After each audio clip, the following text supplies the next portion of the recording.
आदाब। अफशा आप सभी का हर दिल अजीज़ के एक और एपिसोड में इस्तकबाल करती है। मेरे साथ हैं आज हमारे शेफ़ मिलिंद सोवनी, जो जूहू सेंटर होटल में एग्जीक्यूटिव शेफ़ हैं। और मिलिंद साहब की सबसे बड़ी ख़ासियत ये है कि ना ही वो सिर्फ़ एक शेफ़ हैं, बल्कि उन्होंने कई सारे फूड फेस्टिवल्स भी ऑर्गेनाइज़ किए हैं, ना सिर्फ इंडिया में बल्कि दूर दराज मुल्कों में भी। और ये भी हो सकता है कि कभी कहीं आपने इनके हाथों का बना हुआ खाना भी खाया हो। सो मिलिंद, वेलकम टू हर दिल अजीज़। हेलो अफशा, और हर दिल लजीज कार्यक्रम देखने वाले सभी को मेरा आदाब। तो मिलिंद, हम आज हमारे सामाइन, हमारे ऑडियंस के लिए सबसे पहले कौन सी रेसिपी बताएंगे? अफशा, सबसे पहले जो मैं दिखाने जा रहा हूँ एक सिंपल सा सूप है। ओके। कहते हैं कि खाने की शुरुआत हमेशा सूप से करनी चाहिए। आप इसे सूप कह सकते हैं या शोरबा कह सकते हैं। तो ये गाजर का बना हुआ सूप है, थोड़ा हटके है।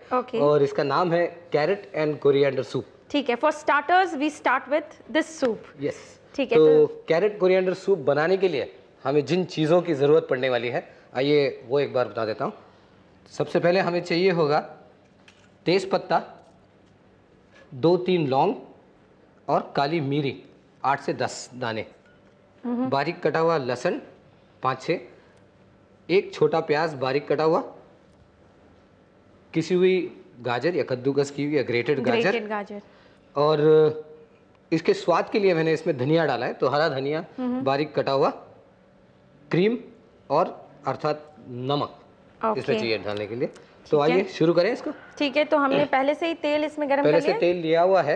आमतौर पे अफशा सूप जो होता है वो हेल्दी माना जाता है, तो लोग ये सोचते हैं कि शायद उसमें तेल नहीं डालना चाहिए।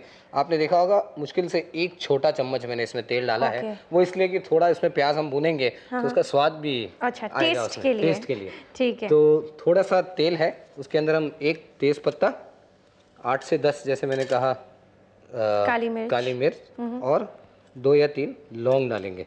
ओके। इसको थोड़ा गर्म हो जाने के बाद इसमें डालेंगे लहसुन बारीक कटा हुआ। अच्छा, इसमें हम जिंजर यूज नहीं कर रहे हैं ना? जिंजर यूज नहीं कर रहे, इसको हम थोड़ा सा प्याज और गार्लिक का हल्का सा स्वाद दे रहे हैं। अच्छा, ठीक। उसमें कुछ ज़्यादा नहीं डालना है।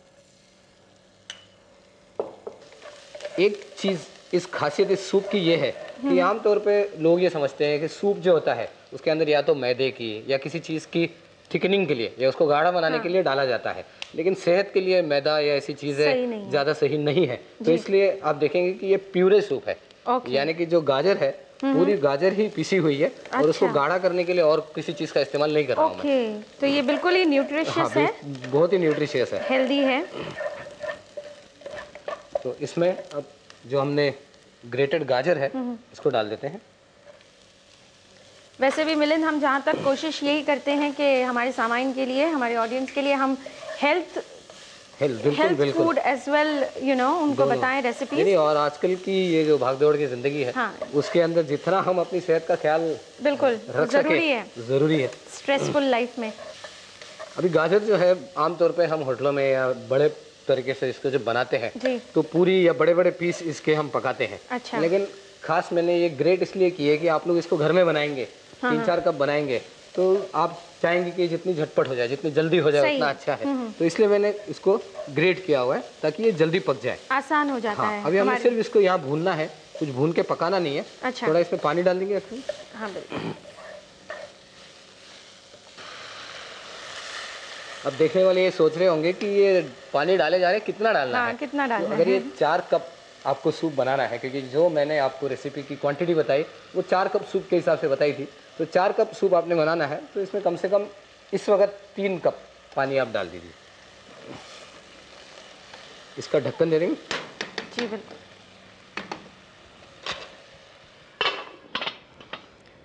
तो इसके खत्म होने के बाद हमें फिर इसे मिक्सी में डाल के पेस्ट करना पड़ेगा। लेकिन आपकी और मेरी और सबकी सुविधा के लिए मैंने पहले ही उसको पीस के रखा हुआ है। अच्छा, ठीक। तो मिलिंद, हमारा नेक्स्ट स्टेप क्या है? अब ये जो प्यूरे हमने बनाया है इसको एक पतीले में फिर से गर्म कर लेते हैं। ठीक है, इसे मैं डाल दूं? हाँ जी। तो देखा कितना बढ़िया उसका कलर आया है जी, गाढ़ा भी है। और उसमें हमने कोई भी किस्म का थिकनिंग एजेंट नहीं डाला है जो सेहत के लिए हानिकारक हो। इसमें थोड़ा पानी डाल देते हैं, नुकसानदेह हो। पानी डालें? हाँ, पानी उतना डालिए जितना गाढ़ा आपको सूप पसंद हो। अगर आप चाहते कि पतला सूप हो तो थोड़ा और डाल लीजिए बस। मतलब इतना ना डालें कि आपको फिर उसे कम करना पड़े, है ना? उसका टेस्ट खराब हो सकता है। और सूप जो है थोड़ा सा गाढ़ा और क्रीमी होना चाहिए हमेशा, वो अच्छा रहता है। तो इसको जब हम थोड़ा और गर्म कर लेते हैं, इसमें डालेंगे नमक और क्रीम। तो एक तो नमक हमेशा आखिर में डालिए, और सूप एक ऐसी चीज़ है कि सॉल्ट एंड पेपर उसमें मिक्स होने में कोई टाइम नहीं लगता। हाँ, बिल्कुल। तो आप थोड़ा सा कम भी रखें तो आपके जो मेहमान है अपने टेस्ट के हिसाब से उसको एडजस्ट कर सकते हैं। तो ये गाजर का हमारा सूप जिसमें हमने धनिया डाला हुआ है, तो धनिया मैंने क्यों डाला है, सिर्फ स्वाद के लिए, ताकि हमारी जो टेस्ट है उसको इंग्लिश टेस्ट से ज़्यादा थोड़ा सा हम उसको अपने टेस्ट के हिसाब से बनाएं। अच्छा। तो धनिया की वजह से जो है थोड़ा शोरबे जैसा टेस्ट आ जाता है उसमें, और हमें वो पसंद आएगा। इसमें हम डालने वाले हैं क्रीम, और क्रीम जो है कभी भी उबलते हुए सूप में या बहुत ज़्यादा गर्म सूप में या किसी भी तरी में नहीं डालनी चाहिए। अच्छा। क्योंकि उसके जो है कर्डल होने के या फट जाने के चांसेस होते हैं। तो इसको अभी हम जब सूप हमारा ज़्यादा गर्म नहीं है उसमें डाल रहे हैं और उसको मिला लेते हैं। अच्छा। अच्छी तरह से। क्रीम से ये हो जाएगा कि उसको एक स्मूथनेस आ जाएगी थोड़ी सी, और टेस्ट में भी इजाफा होगा। Of course. इनके हिसाब से ये बिल्कुल तैयार है एक खौल के बाद, और हम इसे बोल्स में निकाल सकते हैं और फिर उसे खा सकते हैं। पी सकते हैं या खा सकते हैं? खा सकते हैं। सूप खाया जाता है, पिया नहीं जाता। You always eat the soup. Yes. तो ये हमारा soup carrot and coriander soup तैयार है। हल्का सा क्रीम का मैं गार्निश दूंगा ताकि वो दिखे भी खूबसूरत।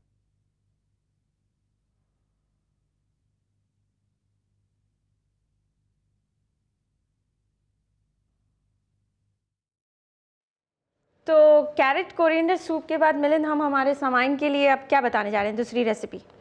अब मैं एक ऐसी रेसिपी बता रहा हूँ जो लोगों को बेहद पसंद आती है। अच्छा। उसका नाम है खड़े मसाले का गोश्त।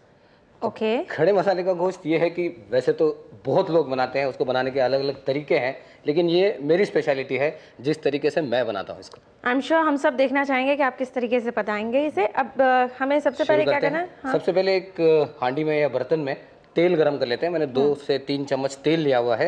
इस हांडी में गरम कर रहे हैं उसको। और जैसे तेल गरम हो जाए इसमें हम डालने वाले हैं साबुत मसाले या अक्खे मसाले, जो है कि दालचीनी है, जावित्री है, बड़ी इलायची है, लौंग है और तेज पत्ता है।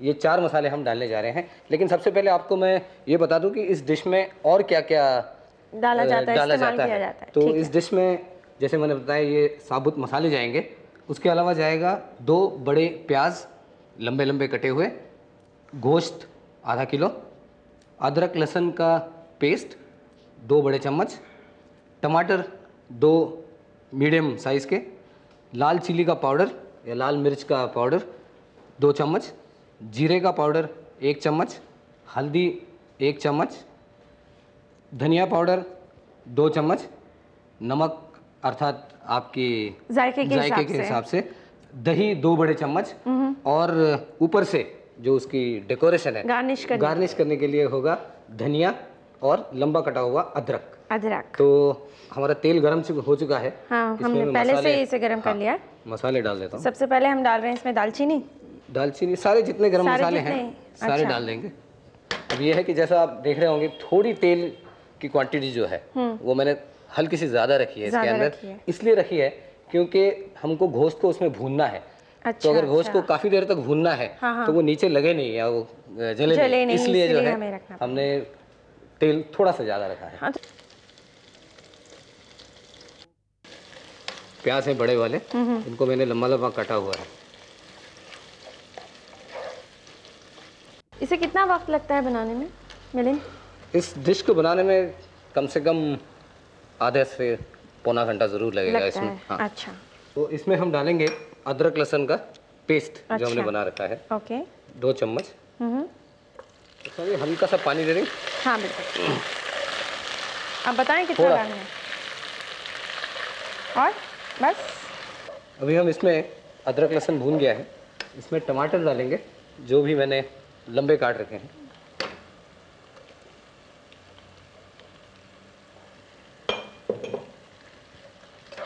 टमाटर को भी भून लेते हैं थोड़ी देर के लिए। मतलब ये टमाटर के बाद हम इसमें गोश्त डालेंगे? गोश्त डालेंगे। अच्छा, बाकी के मसाले बाद में? बाकी के मसाले बाद में। क्या होता है कि फिर वही एक बात बता दूँ, गोश्त को हम काफ़ी देर भूनने वाले हैं। जैसे आप सब जानते हैं कि गोश्त को पकने में जो है ज़रूर थोड़ा वक्त लगेगा। तो उस वक्त में ये ना हो जाए कि हमारी जो मिर्ची पाउडर है, हल्दी है, धनिया है, वो सारे जलने ना शुरू हो जाए। अच्छा अच्छा। इसलिए कोई भी चीज़ जब भूनते हैं तो ये पाउडर किए हुए मसाले जो आमतौर पे जल्दी पक जाते हैं, उनको बहुत ज़्यादा देर तक भूनना नहीं चाहिए। अच्छा, मतलब लास्ट में ही आप डालें तो बेहतर है। लास्ट मतलब जितने आखिर में हो सके। जितने आखिर में हो सके। मिलिंद, आप इस तरह के टिप्स ज़रूर देते रहिए ताकि हमारे सामाइन जो हैं रेसिपीज़ के अलावा उनको और भी जानकारी हासिल होती रहे। ज़रूर ज़रूर, शायद यही मेरी खासियत है और यही मेरा काम है इस शो में कि मैं आप लोगों को ये बता दूं कि इसको आसान किस तरीके से किया जाए। बिल्कुल। ये कितना गोश्त है? ये आधा किलो है। आधा किलो गोश्त। अच्छा, अक्सर होता है ना कि किसी एक तरह का गोश्त होता है, जैसे या तो रिब्स का होता है या रान होती है, तो ये हमने कौन सा यूज़ किया है कुछ? अभी जैसे ये गोश्त भुना हुआ है तो इसको हमें पकने में टाइम लगने वाला है। तो हो सके तो हम इसके छोटी छोटी बोटी हो उसकी, अगर वो यूज़ कर सके। लेकिन बहुत से जो हमारे दर्शक है उनको पसंद होता है कि नल्ली का गोश्त पसंद होता है। अच्छा। तो हो सकता है उसमें डाल सकते हैं। लेकिन नल्ली का गोश्त उस डिश में अच्छा रहता है जहाँ पे थोड़ी ग्रेवी हो, सालन तो उसको पकने में जो है समय मिले। लेकिन ये इसमें जहाँ तक हो सके छोटे छोटे पीस और बोनलेस हो सके तो बोनलेस बेहतर रहेगा।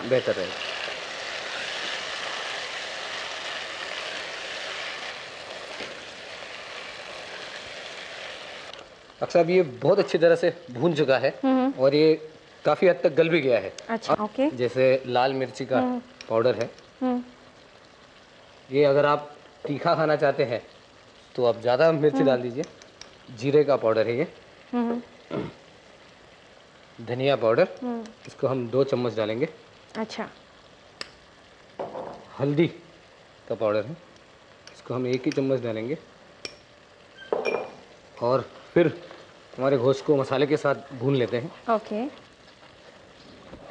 अक्सर मटन को या गोश्त को गलाने के लिए लोग क्या करते हैं कि उसको उबाल लेते हैं और उबाल के उसको मसाले में भून लेते हैं, लेकिन उसमें मज़ा नहीं आता। अच्छा। क्या होता है, गोश्त के अंदर जो अपना रस है या जो जूस है, अगर मटन उसी के अंदर पकता है तो जो उसका स्वाद है वो उसको अलग से उबाल के फिर मसाले में मिलाने से कभी नहीं आता।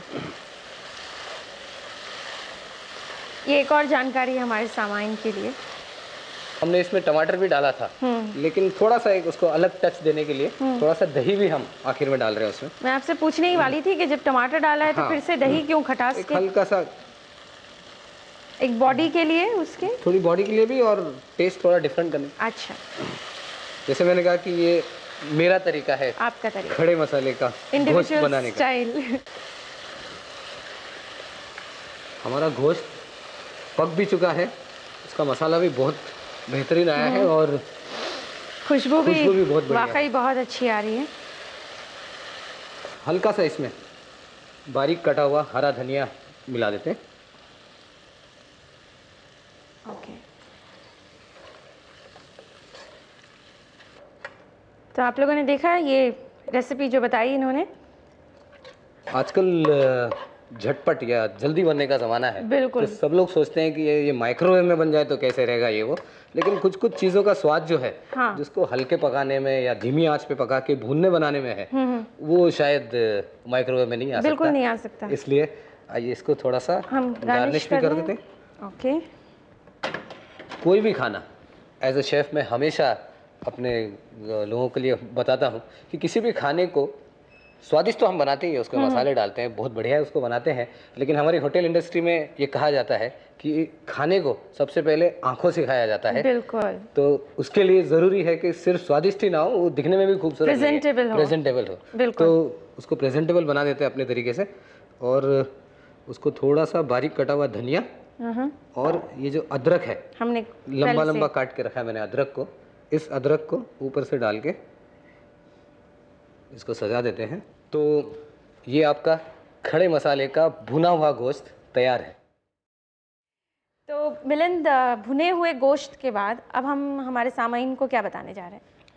अच्छा, अभी हमने एक डिश तो ऐसी देखी जो सूप था, दूसरी ऐसी डिश थी जो भुना गोश्त थोड़ी खाने में भारी है, भारी भरकम। तो मैंने ये सोचा कि क्यों ना एक सैलेड दिखा दे जो थोड़ा पेट पे हल्का भी रहे, हाँ। बनाने में आसान हो और थोड़ा डिफरेंट भी हो। बिल्कुल सही है। तो एक ऐसा सैलेड मैंने बनाया है जो अलग है, हटके है। उसका नाम मैंने दिया है क्रंची मंची सैलेड। ओके। तो खाने में और सुनने में दोनों इंटरेस्टिंग है। बिल्कुल। तो आइए देखते हैं कि इसके लिए हमें क्या क्या चीज़ों की ज़रूरत पड़ेगी। तो क्रंची मंची सैलेड बनाने के लिए हमें चाहिए बारीक लंबे कटा हुआ एक गाजर, एक बड़ा टमाटर बारीक कटा हुआ, इसके बीज हमने निकाल लिए हैं, एक ककड़ी या कुकुम्बर लंबी लंबी कटी हुई, ये बीन स्प्राउट्स या कोई भी स्प्राउटेड मूंग या मटकी इस किस्म के आप धान ले सकते हैं। यह है लेट्यूस के पत्ते एक बंच, या उसको सैलेड के पत्ते कहा जाता है। भुनी हुई नमकीन मूंगफली के दाने, यह है अनार के दाने। और उसको जो ड्रेसिंग बनाएंगे हम, उस ड्रेसिंग के लिए चाहिए होगा पेपर यानी कि मिर्ची की पाउडर, लाइम जूस नींबू का रस, नमक और हल्का सा तेल। हमेशा एक चीज़ ध्यान रखें, सैलेड बनाने के लिए जो जो चीज़ें कटी हुई हो वो एक जैसी कटी हो, क्योंकि सैलेड दिखने में भी अच्छा होना चाहिए और मैश नहीं हो जाना चाहिए वो। इसलिए एक आधा बड़े से बोल में हम उसको मिक्स करेंगे। तो आइए शुरुआत करते हैं। सबसे पहले गाजर,